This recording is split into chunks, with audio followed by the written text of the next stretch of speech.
matematika. Dan pada kesempatan kali ini kita akan mempelajari suatu hal yang sebenarnya sudah familiar buat kita, sudah kita pelajari waktu kita kelas 4. Nah, kita akan belajar mengenai pecahan. Oke, nah kalau Bapak bilang pecahan, apa yang terbesit dalam pikiran kalian? Supaya kita lebih memahami pecahan, coba perhatikan penjelasan berikut. Pernahkah kamu datang ke rumah temanmu atau kamu mengadakan pesta ulang tahun?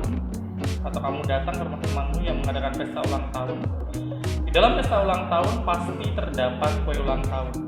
Nah, kemudian ketika di dalam acara tersebut ada masa di mana kue tersebut akan dipotong-potong dan kemudian dibagikan kepada setiap teman ataupun orang-orang yang datang di tempat tersebut, di perayaan ulang tahun tersebut. Nah, potongan kue tersebut dinamakan pecahan. Mengapa begitu? Karena pecahan merupakan beberapa bagian yang menjadi bagian dari satu kesatuan yang utuh. Nah, itulah pecahan. Atau dalam suatu masa kamu pernah memecahkan piring. Nah, piring itu ketika dia pecah, pecahan-pecahan piring itu merupakan bagian dari satu piring yang utuh. Nah, jadi pecahan itu dapat diperoleh dari suatu bagian yang utuh. Di dalam pembelajaran kali ini kita akan mempelajari 3 macam pecahan, yaitu pecahan biasa, pecahan desimal, dan juga pecahan persen atau mungkin bisa disebut persen saja. Nah, kalau pecahan biasa contohnya seperti ini. Nah, ini kita punya 2/5. 2-nya itu adalah pembilang atau bahasanya disebut numerator, sedangkan 5-nya ini adalah penyebut atau denominator. Nah, ini adalah salah satu contoh pecahan biasa. 2/5 dibaca 2/5. Kemudian di dalam pecahan juga, karena pecahan termasuk bilangan, maka pecahan memiliki sifat atau dia bisa mengalami operasi hitung.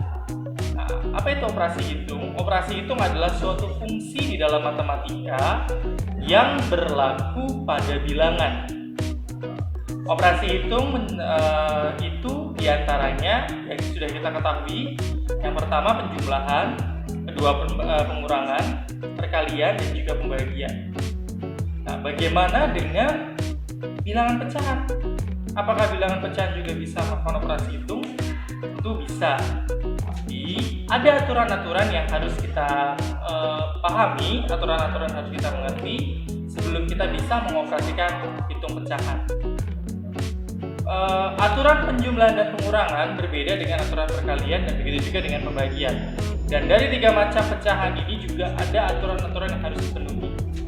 Yuk, saat ini kita mau belajar tentang operasi pengurangan, operasi hitung pecahan. Yang pertama yaitu operasi penjumlahan dan pengurangan pecahan biasa.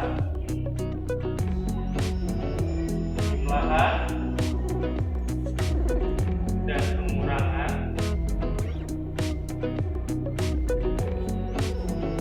pecahan biasa. Bagaimana sih menjumlah dan mengurangi pecahan biasa? Nah, ada syarat atau ada satu langkah yang harus kamu lakukan ketika kamu akan menjumlah ataupun mengurangkan pecahan biasa. Apakah syarat itu? Syarat tersebut adalah yang pertama, kita lihat penyebut.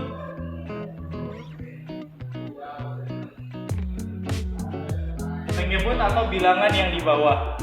Kalau penyebutnya itu ternyata sama, maka kita langsung menjumlah atau mengurangkan pembilangnya. Kalau sama, maka atau bukan sama ya sama apa gitu. Kalau penyebutnya sama, maka langsung jumlahkan atau kurangkan pembilang.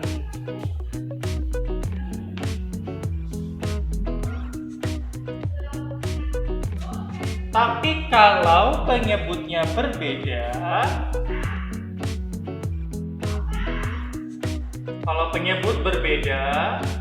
maka kamu harus menyamakan penyebut tersebut dengan KPK. Nah, kamu sudah belajar kan tentang KPK?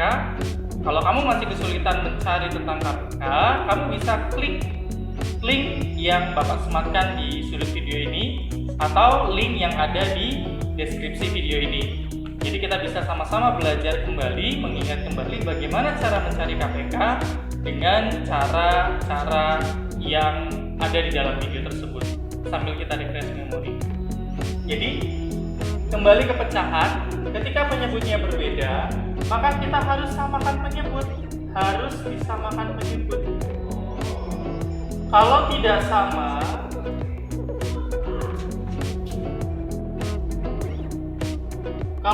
sama, ya dia tidak akan bisa langsung dijumlahkan atau kurangkan. Harus disamakan dulu penyebutnya. Nah, misalkan contoh, saya punya 2/7 ditambah dengan 3/7 sama dengan. Anak-anak coba perhatikan penulisan susunan pecahan ini. Jadi ini ada tanda per, plus, per, dan sama dengan. Itu terletak pada satu garis lurus. Ya, terletak pada satu garis lurus. Ini adalah cara penulisan yang tepat, sebab ini cara penulisan yang rapi. Kalian biasanya menuliskannya seperti ini, 2/7 ditambah 3/5. Tanda tambahnya tidak satu garis lurus dengan per ini. Ini adalah contoh penulisan yang salah. Nah, jadi kita biasakan untuk menulis seperti ini, ya. Ini per, plus, per, dan sama dengan ini semuanya satu garis lurus. Itu adalah cara penulisan yang rapi dan benar.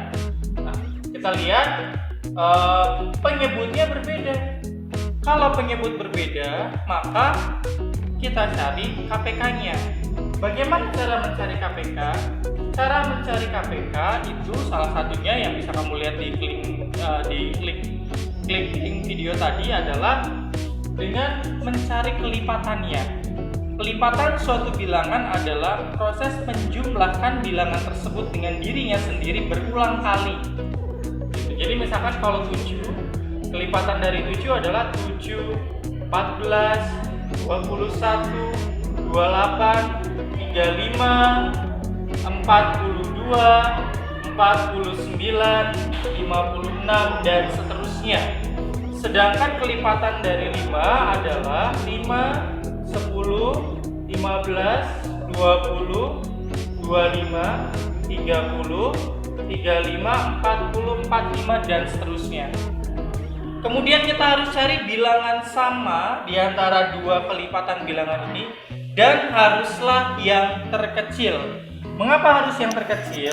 Karena namanya adalah KPK. Ya, disamakan menyebutnya dengan KPK. KPK adalah kelipatan persekutuan kecil, makanya harus cari bilangan yang sama dari kelipatan yang kecil, yaitu 35. Karena kurang dari 35 tidak ada bilangan yang sama. 35 bilangan sama terkecil di antara dua kelipatan bilangan ini. Nah, makanya ini perhatikan, ini jadi per 35 ditambah per 35. Sekarang bagaimana cara mengisi pembilangnya? 35 dibagi 7. Saya ulangi, 35 dibagi 7 yaitu 5 dikalikan dengan atasnya. Jadi ini dibagi, kemudian hasilnya dikali ke atas. 35 dibagi 75 dikali ini, atau saya tulis di sini 35 dibagi 7 dikali 2. Begitupun dengan yang ini. Ini dibagi ke sini, hasilnya dikali ke atas. 35 dibagi 5 dikali 2. Ini 35 dibagi 75 dikali 2 berarti 10/35. Sedangkan yang ini adalah 7 dikali 2 14/35. Maka jawabannya adalah 24/35. Atau contoh kedua misalkan saya punya 3/11, misalkan saya punya 9/11, akan saya kurangi dengan 7/11. Nah, untuk kasus ini karena penyebutnya sudah sama, maka kita hanya mengurangkan pembilangnya saja, yaitu 9 dikurang 7 menghasilkan 2/11. Ya, mungkin ini saja yang dapat kita pelajari pada hari ini, yaitu menjumlahkan dan mengurangkan pecahan biasa sambil membuka kembali apa yang sudah kita pelajari di kelas 4 dan membangun pengetahuan yang baru. Ya, silakan diperhatikan. Bila kalian ada pertanyaan, kalian bisa kirimkan di Google Classroom, dan nanti juga di Google Classroom juga kita akan ada latihan soal dan juga ada beberapa contoh-contoh soal yang bisa kita gunakan untuk menambah pengetahuan. Demikian yang bisa saya sampaikan. Mungkin ada perkataan Bapak yang mungkin sulit dimengerti ataupun ada hal-hal yang mungkin menyinggung hati kamu, Bapak mohon maaf, dan tetap jaga kesehatan. Semoga kita semua dalam keadaan yang sehat. Terima kasih, Tuhan memberkati.